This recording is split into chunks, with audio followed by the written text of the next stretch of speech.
Prisión de Burgos, diciembre de 1962. El régimen franquista aparentemente se tambalea y un grupo de presos políticos, miembros del Partido Comunista, discuten sobre qué hacer al respecto. Unos defienden que hay que acelerar la lucha, liderar una oleada de protestas desde el interior del penal, convocar huelgas de hambre y desafiar cada día a la autoridad. Otros, sin embargo, creen que deben prepararse intelectualmente para la libertad y defienden una resistencia a largo plazo. ¿Estudiar o pasar a la acción? Aquí no hemos venido a estudiar. Un libro que es una crónica de la gente que peleó contra la dictadura porque tenía un proyecto de país diferente, un país que además era mucho mejor, y que estaba en los libros. Si en la novela de García Márquez desde el título se sabe que hay un difunto, en este libro se sabe que nos lo jugamos todo en un mal diagnóstico. De hecho, el libro podía haberse llamado Si hierras el diagnóstico, gana el mal. Cuidado con confundir la realidad con las sombras. Un libro de historia a veces nostálgico, a veces cabreado, que desemboca en algo que pudo ser y no fue, el eurocomunismo, cuyos surcos regresan hoy porque son profundos. Un autor francés arregló sus cuentas con el comunismo diciendo que era el pasado de una ilusión. Enrique Juliana, hijo de panadero, nieto de tornero, recuerda hasta 3 veces en el libro que Deng Xiaoping dijo que Gorbachov era un imbécil. Y en tono más grave, recuerda que las 3 grandes estabilizaciones que ha tenido España han sido posibles. La primera por el despiste, las otras 2 por la generosidad de la izquierda. ¿Qué pasará con la siguiente? Todo está por ver. Aquí no hemos venido a estudiar. Enrique Juliana, buenas noches. Muy buenas noches. Me da la sensación de que es un libro de autoayuda militante para almas encogidas en los tiempos que corren. Oh, pues no diría tanto. Este es un libro que yo tenía en la cabeza desde hace muchos años porque conocí a uno de los principales protagonistas del libro, que es Manuel Moreno Mauricio, 17 años en la cárcel de Burgos, al que conocí de joven, era amigo de mi abuelo, vecino de mi casa, y con el que aprendí muchas cosas de joven, y tenía desde hace mucho tiempo la idea de que debía escribir un libro sobre su historia. Pero también al momento de empezar a prepararlo me di cuenta que además de escribir su historia tenía que escribir la historia de una época. En ese sentido tengo la sensación de que es un libro contra la desmemoria, ¿no? Pero no sin un cierto pozo de amargura que también es verdad no quiere resignarse del todo. Mira, yo lo que pienso es que los ejercicios de memoria histórica, que hoy están ocupan una parte importante del debate público y que pienso que son muy necesarios, pueden en ocasiones deslizarse un poco por la pendiente o por la ladera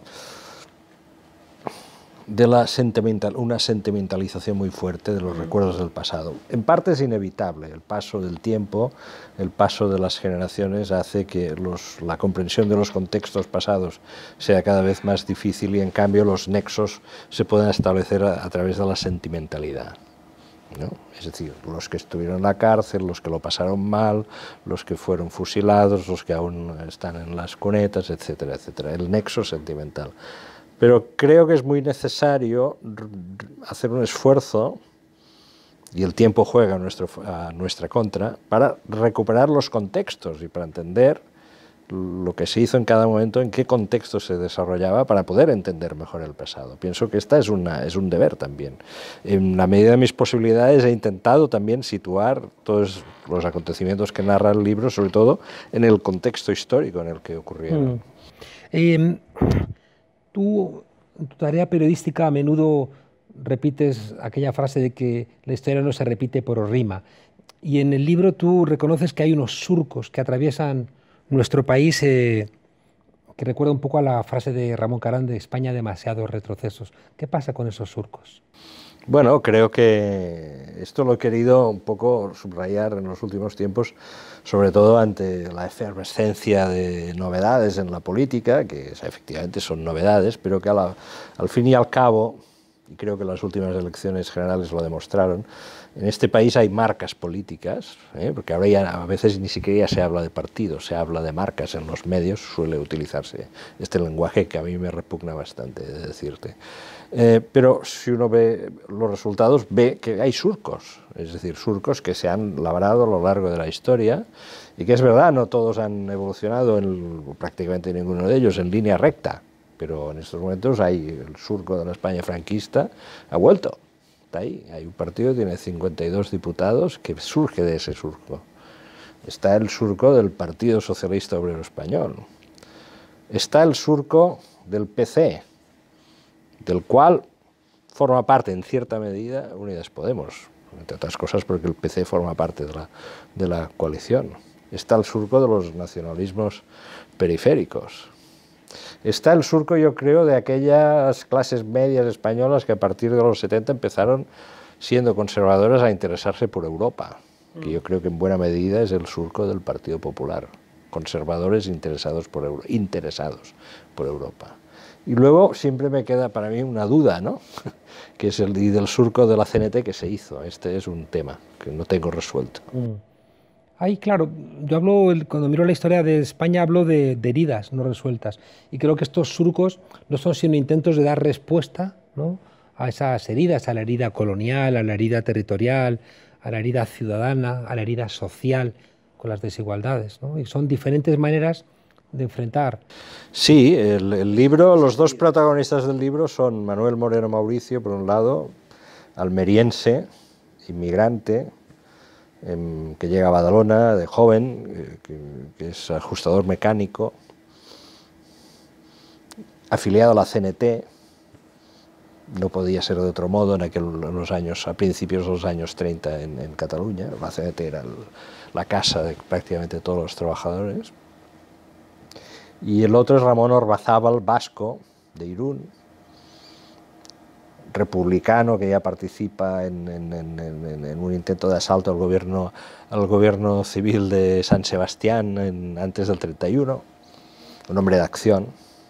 Y el otro, un hombre más reflexivo, ¿no? Un hombre que pienso que este es un rasgo muy interesante también para entender la época, que solo entró en la política en el momento de estallar la guerra. Era un obrero metalúrgico que se dedicaba al deporte, era un gimnasta, un gran organizador, y se convirtió casi, porque la guerra le empujó, en el organizador de la colectivización metalúrgica de Badalona, ¿no? Es decir, dos republicanos, en el sentido yo creo más profundo de la palabra, a los cuales el estallido de la guerra civil les empuja a situaciones extremas. Hay algo que también deja un pozo de amargura en el libro, que es que de nada sirve que hagas buenos diagnósticos si no convences a los sujetos que pueden hacer con esos diagnósticos algo. El libro, mira, el libro pone mucho énfasis, y yo lo veo así porque es mi visión de las cosas, en la enorme importancia que tuvo la Guerra Fría para la evolución de España, ¿no? La Guerra Fría, es decir, el enfrentamiento estratégico profundo entre Estados Unidos y la Unión Soviética, nada más acabar la Segunda Guerra Mundial. Es lo que salva al régimen de Franco. La Segunda Guerra Mundial. Primero, el libro empieza prácticamente con las actas de la cumbre de Potsdam, ¿no?, en la que se discutió sobre España y en la que quedó claro que en primer término Churchill, pero también Truman, habían decidido que no les gustaba Franco, evidentemente, pero no querían más líos en España, ¿no? Entonces, para mí el desarrollo de la Guerra Fría explica más de 40 años de la historia política española. La transición no deja de ser, a mi modo de ver, un episodio de la Guerra Fría. Esto puede conducir a un cierto fatalismo, incluso podríamos decir una cierta narración determinista de los hechos. Quizás sí, la idea de que estamos sujetos no solo a nuestras contradicciones locales, a nuestras tensiones locales o nacionales, sino a esquemas más profundos, más generales. Posiblemente una visión en estos términos pueda tener o adolecer del defecto del determinismo, ¿eh? Es decir, estamos sujetos a las grandes líneas de la historia, por lo tanto no nos hagamos ilusiones. Podría ser esta un defecto de esa narración. Te lo admito. Hay en uno de los sujetos del libro es el Partido Comunista en Burgos, en el penal de Burgos. Y tú repites la metáfora de la caverna de Platón. Sí, claro, porque es que además, teniendo en cuenta las circunstancias actuales, Ahora estamos bañados de información, bañados, y yo diría que en muchos momentos absolutamente ahogados en el interior de la información, y el exceso de información a veces yo diría que nos dificulta mucho la comprensión de los hechos. Pero para aquellos hombres encerrados en la cárcel de Burgos tenían que intentar hacerse una idea, porque ellos querían, su propósito era seguir realizando labor política, incluso estando dentro de la cárcel. El acceso a la información, por lo tanto, para ellos era muy importante. O sea, la obtención de información era fundamental, hasta el punto que llegaron a conseguir una cosa que me parece heroica, que es que cada día por la noche en las galerías se leía un boletín de noticias que elaboraban a lo largo del día a través de que si alguien podía escuchar la pirenaica les pasaba, dentro no la podían escuchar, desde fuera, desde la ciudad les hacían llegar información, en fin, retales que les llegaban de información, y cada día lograron efectuar un boletín de noticias que leían por las noches. Y claro, sí, la imagen está, la cueva de Platón, unas sombras que se proyectan en la pared y que te están diciendo algo. Que en el momento en que España empieza a cambiar, de una manera dramática pero importante, a partir de los años 60, pues claro, la discusión sobre lo que está pasando en España, porque algo está pasando, es una discusión muy difícil para averiguar exactamente en qué dirección está produciéndose los cambios. Y un problema de fondo porque los que aciertan en el diagnóstico de lo que ocurre después, Pradera, Claudín, Semprún, son los que terminan también con posiciones más moderadas, ¿no? Uno siendo editorialista del diario El País, el otro ministro de Felipe González. ¿En qué medida es la discusión? Las palabras construyen la propia realidad, ¿no? ¿En qué medida el diagnóstico ayuda Te decir a que esa profecía se autocumpla? Que de los hombres del PC que en su momento advirtieron que la dictadura duraría y que el plan de estabilización iba a ensanchar la base social de la dictadura, aunque generase más conflictos sociales, que es lo que ocurrió. Creo que el que tuvo una posición más, para mí, más lúcida, y te diría, y muy consistente, fue Pradera, que fue el primero que lo dijo, antes del plan de estabilización. Quizá porque Pradera conocía los materiales, puesto que su familia formaba parte del régimen, era un hombre, su entorno familiar, quizá porque conocía los materiales, fue el primero que advirtió. La evolución de Claudín y Semprún fue un poco más tardía. Claro, la cuestión aquí, y ahí está uno de los núcleos de la discusión que hubo, ¿no? Es decir, si tú dices, bueno, el análisis frío, objetivo, me dice que esto no va a cambiar fácilmente, de esto se puede deducir un mensaje de carácter derrotista que en aquellas circunstancias podía ser desmovilizador. Y esta era la crítica que se les hizo, ¿no? Es decir, vosotros, vuestro objetivismo frío es desmovilizador. Ellos se defendían diciendo, vuestro subjetivismo caliente nos lleva a la aventura. Y esta es la discusión que hubo, muy en síntesis. Y esta es una discusión eterna. Claro, es decir, la Comuna de París, vamos o no vamos, pero también Zinoviev diciéndole a Lenin, no es el momento, no están las condiciones maduras. Yo creo que esto acompaña siempre, ¿no?, en cualquier discusión sobre la realidad y sobre cuando se quiere hacer, cuando se plantean líneas de intentos de transformación de la realidad. Y creo que es interesante volver a ese episodio. Y creo que es interesante hacerlo además con una mirada, hacer un esfuerzo abierto, porque es verdad que la historia de la transición, este pasaje lo ha tocado poco, yo creo que es fundamental. Creo que esta fue la discusión política más importante que hubo en España en los años 60, fue esa discusión. Ha sido un poco tratada, y cuando ha sido muy tratada a favor de los pragmáticos, ¿no? Es decir, sin ahondarla. Mi interés ha sido intentar ahondarla. Creo que el libro tiene una corriente de fondo, ¿no? Y creo que pertenece también al Enric Juliana, que escribe hoy al hilo de lo que acontece. Es la sensación de que vivimos en tiempos de encrucijada y que un mal diagnóstico te lleva a la ruina. Sí, creo que sí.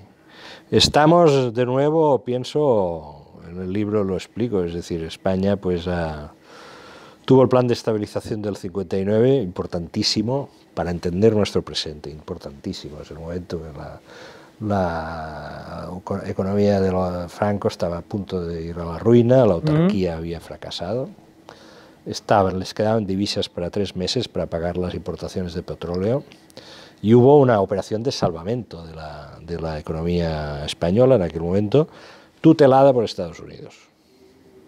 Claro, evidentemente Estados Unidos, que acaba de firmar acuerdos importantes con Franco para el establecimiento de bases militares en España, lo que le daba miedo que un país en el que había decidido apostar estratégicamente por la instalación de bases militares se convirtiese en un polvorín social como consecuencia, aunque fuese una dictadura, como consecuencia del hundimiento económico.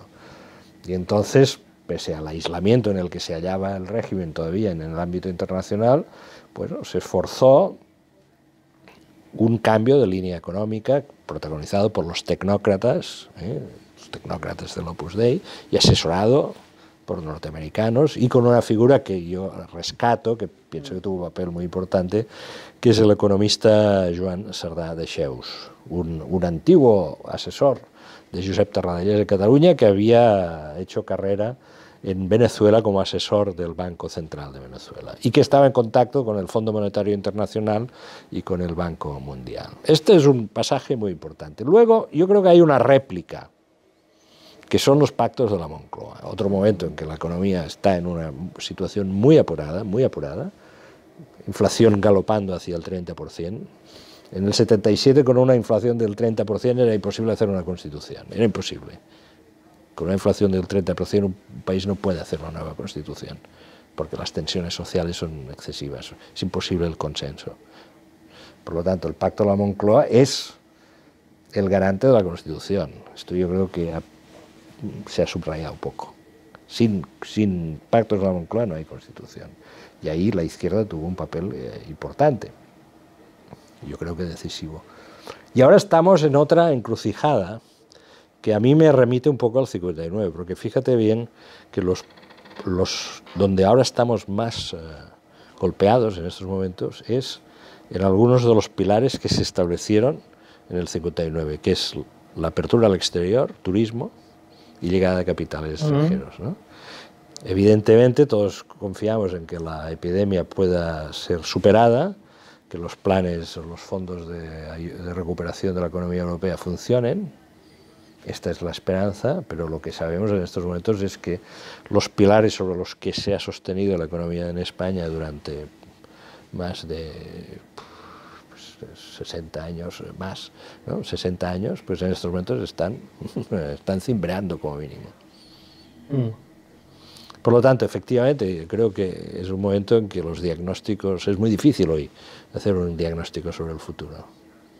Podemos hacer el diagnóstico positivo, esperanzador, al que yo suscribiría, es decir, oye, esto en unos meses empezará a superarse, habrá un rebrote si se actúa de una manera inteligente con los planes de recuperación económica. Incluso España podría asomarse a un horizonte interesante. No tiraría a la basura esta idea. Ahora, a su vez también puede plantearse un escenario mucho más negro, es decir, que la epidemia tarde mucho en más tiempo en superarse y que las laceraciones que hay en el cuerpo social se hagan mucho más graves y que entonces sea muy difícil salir de esto. Y creo sinceramente que en estos momentos efectuar un diagnóstico certero es casi tan difícil como lo era Tenemos mucha información, pero en realidad muchas estrellas, alguien dibuja la constelación. Exactamente. Volvamos un poco al libro. Yo soy de la opinión de que España está mal enseñada y mal aprendida. Y hay una idea de que hay una suerte de esencia de España, que unos van a decir que están los visigodos, otros los castellanos, otros una mezcla de judíos, árabes y cristianos, pero siempre hay una idea esencial y me ha llamado la atención en el libro cómo los propios presos, cuando se produce ese diálogo entre la Iglesia y el marxismo, ellos dicen, vamos a ser los primeros, ¿no? Que me recordaba un poco al libro de Julián Marías de la historia de la filosofía, diciendo que Dios ha querido que la culminación de la filosofía occidental termine con Ortega, ¿no? Es decir, plantear esa suerte, ¿no?, de teleología. Ramón Ormazábal, que era el duro en la discusión, se ilusionó mucho con los cambios que observaba en la Iglesia Católica. Es más, él sostenía que el franquismo estaba a punto de caer, entre otras cosas, no solo por las movilizaciones obreras que se habían producido en Asturias, en el País Vasco, sino por los cambios que observaba en la Iglesia Católica. Y decía, no, la Iglesia es que está con nosotros, ¿no? Y esto es... Él le daba una gran importancia. Es verdad, la Iglesia, los cambios en la Iglesia Católica a partir del Concilio Vaticano II son muy importantes y explican algunas cosas. Comisiones Obreras nació casi abrazada a la Iglesia Católica. El papel de los sindicalistas católicos en la formación de Comisiones Obreras fue muy importante, y el apoyo que dieron muchos curas a través de los centros parroquiales para el desarrollo de encuentros y reuniones, hoy lo podemos considerar una anécdota, pero no lo era en aquel momento, era vital para la creación de una organización social, para las actividades políticas clandestinas. Es decir, la Iglesia, los cambios en la Iglesia fueron muy importantes. ¿Sobrevalorados quizás por Ormazábal? Pues sí, posiblemente sí. Yo creo que para ellos era realmente, o sea, para quienes vivieron el final de la Guerra Civil, quienes sobrevivieron al caso, por ejemplo, el otro protagonista, Moreno Mauricio, fue condenado a muerte, salvó la vida de milagro. Ver que España empezaba a cambiar, en ellos creó un gran impacto. El libro lo has escrito desde el presente, y más consciente o menos consciente, es difícil que no se te hayan metido, ¿no?, los desarrollos de la actualidad en tu reflexión. Claro, leyendo el libro, la discusión, por ejemplo, entre el objetivismo y el voluntarismo en el penal de Burgos, la discusión de Carrillo acerca de si había que apoyar o no había que apoyar los pactos de la Moncloa, la discusión dentro del PC si habría que moderar para que el Partido Socialista no cubriera su espacio o no, me recuerda mucho a la discusión, por ejemplo, que está ahora mismo encima de la mesa acerca de si Podemos tenía o no tenía que haber entrado en el gobierno de coalición. Bueno, son líneas de discusión que, como te decía, eternas. En el libro hay una información, no me atrevo a decir que inédita, porque no creo que lo sea, pero porque aparece ya en un libro anterior de Claudí, pero muy interesante, que es que en los años 60... la Unión Soviética abogaba por la restauración monárquica en España. Yo no sé si todos los actuales dirigentes de la izquierda española lo saben esto. En los años 60 el Kremlin abogaba por la restauración monárquica en España a través de la figura de don Juan de Borbón. Y así se lo hizo saber al PC. Con motivo de un aniversario de la Revolución de Octubre, creo que del 60 aniversario de la Revolución de Octubre, que todos los representantes de todo el mundo de los partidos comunistas acudieron a Moscú, etcétera, etcétera. Los dirigentes soviéticos tuvieron reuniones bilaterales, ¿no?, y con la delegación española les sondearon sobre dos cosas: sobre el establecimiento de relaciones diplomáticas entre la Unión Soviética y España. Ellos, los soviéticos, tenían ganas de abrir relaciones diplomáticas con la España de Franco. Los otros dijeron no, ni hablar. Y luego les dijeron, sería interesante que empezaseis a defender la posibilidad de una restauración monárquica. Y también se negaron, ¿no? ¿Por qué? Bueno, porque el mundo de la Guerra Fría, como te decía, pues tenía sus leyes, ¿no? Posiblemente en aquel momento, pues en función de sus relaciones internacionales, pues los soviéticos creían que era bueno que en España empezase una evolución y que la fórmula monárquica podía estar bien. Pero esto es poco conocido y pienso que, bueno, que puede aportar algún elemento de reflexión ahora que se habla tanto sobre la monarquía, ¿no? Ya. Azcárate, Claudín, Semprún, han contado que cuando les expulsaron del Partido Comunista es como si se les hubiera abierto el suelo bajo sus pies. Llama la atención en comparación con hoy que la gente se va con tanta alegría de los partidos. Era otro mundo. La militancia era algo de una intensidad extraordinaria y además, pues no, sitúate en el contexto de la clandestinidad o del exilio con mayúsculas, pues el perder era como perder la familia, ¿no?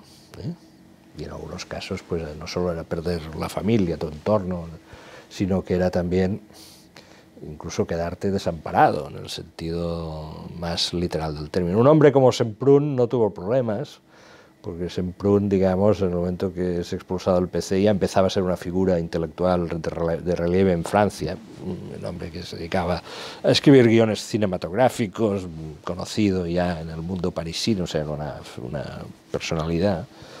Pero para otra gente aquello, una ruptura, una expulsión, una escisión, se convertía en un auténtico cataclisma personal, sí. Nada que ver con esta relación gaseosa que existe con la política. ¿Qué hay hoy? Oye, nos hemos comido el tiempo, pero quiero hacerte una pregunta doble complicada. Tú planteas que los pactos de la Moncloa son esenciales, lo has contado ahora, y ahí es el Partido Comunista más que el Partido Socialista el que permite que eso salga adelante, ¿no? Comisiones obreras principalmente, y el Partido Comunista detrás. Vas a plantear una expresión muy dura de Carrillo, un autoritario a la interna y un oportunista de derechas, ¿no? Durante la transición, ¿no? Que forma parte de una crítica que le hacen. Pero lo que te quería preguntar, que es muy relevante desde mi perspectiva, porque sirve para leer el momento actual, ¿no? Tengo la sensación, por lo que tú cuentas en el libro, que es siempre el ala izquierda la que tiene que sacar las castañas del fuego en este país, porque el PSOE no está a la altura, en muchos momentos. Y tú, sin embargo, afirmas después, con los pactos de la Moncloa, bajó el paro y subió la heroína. Claro, yo miro mi país hoy, donde está el Partido Socialista, donde está Unidas Podemos en el gobierno, y 1 de cada 2 jóvenes está en el paro. Los pactos de la Moncloa son fruto de la voluntad de concertación, sobre todo de comisiones obreras, secundado de manera activa por el Partido Comunista, que vio, después de haber obtenido los malos resultados en el 77, vio la posibilidad, digamos, de seguir jugando un papel central en la política española sobre la base de establecer acuerdos que lograsen sacar el país de aquella situación. El PSOE prefería estar en la oposición, porque el PSOE se veía a sí mismo, después de los resultados del 77, como alternativa. Evidentemente la situación era tan grave que en el momento en que se puso sobre la mesa la posibilidad de llegar a un acuerdo para establecer unos acuerdos básicos para intentar solventar la situación, el Partido Socialista no pudo ausentarse. Ahora bien, los tejedores del acuerdo fueron el PC y en buena medida comisiones obreras. Los resultados fueron tangibles, es decir, el núcleo del acuerdo era la reducción de los incrementos salariales para ir amortiguando la inflación. Y efectivamente, al cabo de un año, la inflación, que se dirigía al 30%, bajó. Los pactos de la Moncloa tenían otros muchos apartados de cambios, de modificaciones. O sea, se trataba de avanzar en la democratización del país antes de la Constitución, ¿no? Algunos se cumplieron y otros muchos no se cumplieron. Yo creo que es un capítulo fundamental en la historia de este país, del cual básicamente pienso que la izquierda, y sobre todo la izquierda del PSOE, debería sentirse sustantivamente orgullosa de ello. ¿Pero por qué te hago esta pregunta, Enric? Para terminar, en tu libro aparece claro cómo el Partido Socialista siempre ha arreglado cuentas mal con su ala izquierda. Besteiro contra Negrín, terminan incluso expulsándolo del partido, con la confrontación con la UGT, con la huelga del de diciembre del 88, cómo le hacen la jugada a Borrell cuando gana sorpresivamente frente al criterio del partido, cómo deciden no escoger a Madina porque les parecía que quizá era demasiado izquierdista, cómo disparan contra el guerrismo, no contra Guerra, que creo que es un personaje grotesco, pero sí contra el guerrismo que aglutinaba a la izquierda del PSOE. Si el PSOE ha tenido ese comportamiento con la izquierda, ¿por qué no va a hacer lo mismo hoy en día con Unidas Podemos en el gobierno de coalición? Antes he entendido entender en una pregunta anterior tuya que casi me decías, oye, quizás en el libro eres muy determinista. Ahora veo que en tu pregunta sí que es determinista. Yo pregunto, las preguntas...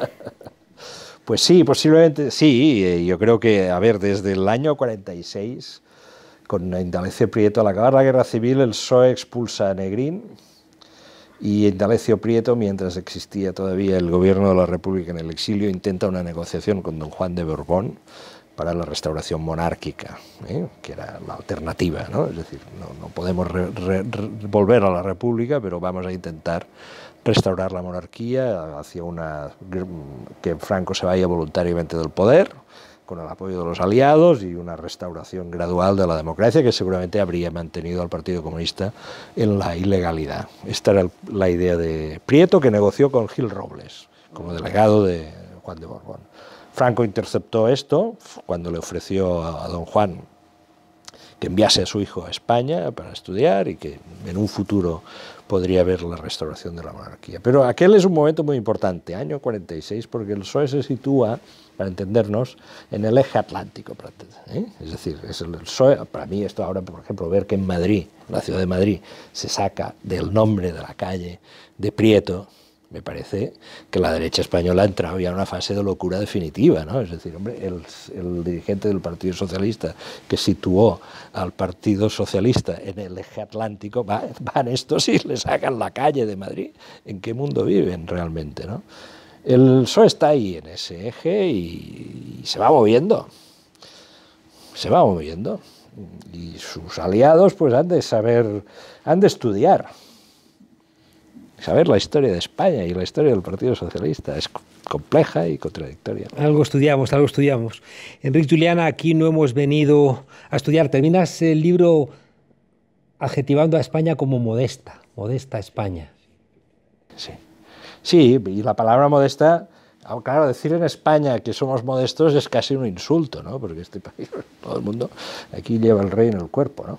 No, oye, este es un país modesto, en el sentido de que no es una gran potencia, en el sentido de que su economía se reconstruyó en los años 60 a partir con materiales frágiles, que ahora vuelven a ser frágiles, y entonces la admisión de la modestia es quizá lo que nos puede hacer más fuertes en el futuro. Pero claro, ya sé que hoy, incluso para sectores de la izquierda, decir que hay que la modestia, ¿no? La modestia que no hay que confundir con la humildad. La humildad es franciscana, lleva sandalias. La modestia puede llevar incluso botas buenas, de diseño catalán. Enric, no quiero despedirme sin preguntarte por algo. Tú eres un hombre de orden, ¿no? Y entonces yo creo que el comunismo en el penal de Burgos, con ese orden y esa disciplina, yo creo que encaja, ¿no? Con tu manera de leer las cosas, y planteas como sus peleas, que es una parte que decías antes que no, pero no deja de ser sentimental, ¿no? Su pelea, cómo dejaron de fregar el suelo de rodillas, cómo articulaban, ¿no?, los bienes en la cárcel de una manera comunal para que el que no tuviera algo, o cómo no le faltaba a cada preso que salía una camisa limpia para que saliera con dignidad del penal. Y una cosa que también señalas tú, su voluntad de que fueran reconocidos como presos políticos. Sí. Yo soy de Badalona, hijo de un panadero y de un abuelo metalúrgico y otro abuelo panadero que vivieron la guerra, los dos de forma traumática y de forma muy distinta, y me eduqué, sí, en los relatos de un mundo que había estallado, y posiblemente esto fomentó en mí, como quizá en otras personas de mi generación, por un lado, una gran admiración y un sentimiento de una sensibilidad muy intensa sobre aquellos acontecimientos, y una admiración por los que lo pasaron mal, y a la vez un cierto pavor ante la destrucción de las cosas, ¿no? Y ahí hay una contradicción, pero bueno, cada uno a llevar la suya, ¿no? Hay elecciones en Cataluña, qué pena que no tengamos más tiempo. Afirmas que el independentismo es una fabulosa maniobra táctica de la clase dirigente nacionalista para garantizar sus posiciones de poder ante una ventolera social que se los podía llevar por delante. Sí, sí, con sus tratos populares, evidentemente, pero nunca no se... enfado ante situaciones como, ante comportamientos como los de Puigdemont y demás. Sí, bueno, yo creo que, es decir, el nacionalismo es un componente estructural de la sociedad catalana. No hay que hacerse ensoñaciones, lo digo de cara a estas elecciones, de que el nacionalismo, el independentismo se va a evaporar. Esto no se va a evaporar en Cataluña, va a tener evolución, y hay que ver exactamente. Y la evolución que tenga en el grado de consenso electoral va a ser importantísima para el futuro de Cataluña y probablemente para el futuro político de España. Pero lo que es evidente es que en el proceso de germinación del actual movimiento independentista catalán han actuado dos factores. Uno, una enorme sensación de enfado social, pero no solo por la cuestión del estatut, sino por la propia, por los efectos de la crisis económica, por el debilitamiento de las clases medias, en fin, todo aquello que ha ocurrido en otros muchos países, y a la vez por una habilidosa conducción táctica por parte de la clase dirigente catalana, es decir, bueno, pues en un momento dado nos ponemos al frente de este movimiento de protesta, o sea, de una gran plasticidad, ¿no? Una visión plástica de la situación, es decir, oye, antes de que la protesta social nos arrolle, nosotros encabezamos otro vector de protesta social. Este es el núcleo de la cuestión. Esta energía yo creo que ahora está en parábola descendente, pero no quiere decir, y lo quiero subrayar esto, de que en estas próximas elecciones esto vaya a desaparecer o que lo podamos decir, esto se ha acabado, no, esto va a seguir. Yo no quiero abrir otra vez la entrevista porque nos tenemos que ir. A mí me cae mal Puigdemont porque es un hombre de derechas, que ha hecho políticas de derechas y ha protagonizado la aventura, creo que absurda, ¿no?, de un independentismo unilateral, pero Puigdemont no es el Dioni. No, claro que no, claro que no. Te refieres al título de exiliado, ¿no? Claro que no, es el Dioni, ni es... no es hazaña, ni es Negrín, no es un delincuente. Obviamente, no, te lo pero diré, no es el Dioni. Te lo diré más, para mí, Carles Puigdemont no es un delincuente, es alguien que debería hoy poder estar en este país defendiendo sus posiciones políticas, y que lo más inteligente que se puede hacer en la situación política actual es ir resolviendo la cuestión penal de los que están en la cárcel y la cuestión de Puigdemont, que pues, será más difícil de resolver puesto que él se ha sustraído del proceso penal. Pero esta es mi posición. Ahora, sinceramente creo que no se le puede equiparar al exilio republicano. Porque son categorías históricas, muy distintas, y eso puede y ha ofendido a gente, y además, bueno, ha tenido su particular incidencia en Cataluña por una razón, porque el partido de Puigdemont y los comunes se han reconocido perfectamente como los grandes adversarios, o sea, los adversarios más profundos que hay en estos momentos en el combate político catalán son Junts per Catalunya y los comunes. Se han reconocido adversarios como en su tiempo, en los años 60-70, empezaron a reconocerse como adversarios, aunque colaborando en la lucha antifranquista, lo que era el mundo de Convergencia de Pujol y el PSUV. Porque los dos tenían una idea de Cataluña, era una idea que podía ir en paralelo, junta durante un periodo de tiempo, que fue así, pero que luego se diferenciaba porque partía de presupuestos distintos. Y yo lo que también quiero subrayar, y por esto pienso que conviene también esto saberlo, que en estos momentos el antagonismo más profundo de ideas en Cataluña se da entre los comunes y Junts per Catalunya. Y yo creo que la enorme generosidad de, siendo eso así, reconocer que Puigdemont, con una justicia que hubiera operado con mayor independencia, seguramente no estaría en Bruselas y que estaría no, ya te digo, yo aquí.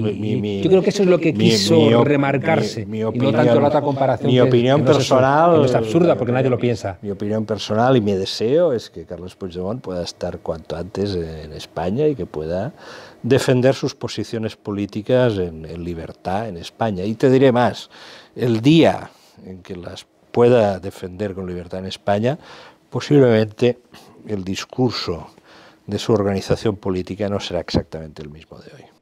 Enric Juliana, aquí no hemos venido a estudiar. Muchísimas gracias por acompañarnos aquí, en esta periférica frontera. Muchas gracias. Gracias a ti. Adiós.